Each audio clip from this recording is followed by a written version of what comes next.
మబ్బులు మొహం చాటేశాయి. అడపాదడపా జల్లులు మినహా పంటలకు ఉపయోగపడే స్థాయిలో మాత్రం వర్షాలు లేవు. ఈ వర్షాభావ కరువు పరిస్థితులపై సమీక్షించారు టీసీఎస్. మరొక 2 వారాల పాటు వేచి చూసి వర్షాలు కురవకపోతే ప్రత్యామ్నాయ ఏర్పాట్లను చేయాలని సీఎస్ అధికారులను ఆదేశించారు. ఈ ఏడాది కరువు కమ్ముకొస్తోంది. ఆగస్టు సగం నెల ముగిసింది. మొన్నటి అల్పపీడనం ఎఫెక్టుతో అక్కడక్కడ చెదురుముదురు వర్షాలు పడుతున్నాయి. కానీ ఆశించినంత మాత్రం పడటం లేదు. వర్షాభావ పరిస్థితులపై అప్రమత్తమైంది తెలంగాణ సర్కార్.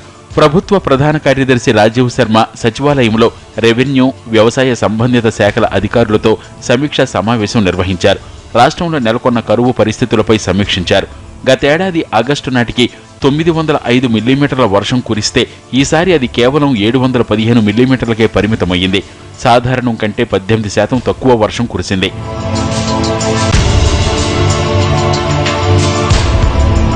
జిల్లాల వారీగా చూస్తే ఆదిలాబాద్, ఖమ్మం, వరంగల్ జిల్లాల్లో పర్వాలేదనిపించిన మహబూబ్ నగర్, రంగారెడ్డి, హైదరాబాద్ జిల్లాల్లో సాధారణం కంటే అతి తక్కువ వర్షపాతం నమోదైంది.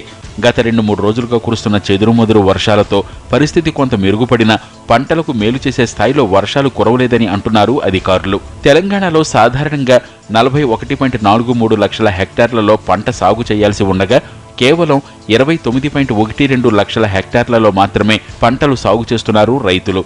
ఆగస్టు నెలాఖరు వరకు చూసి రాష్ట్రంలో కరువు పరిస్థితులపై ఒక అంచనాకు రావాలని సీఎస్ అధికారులను ఆదేశించారు.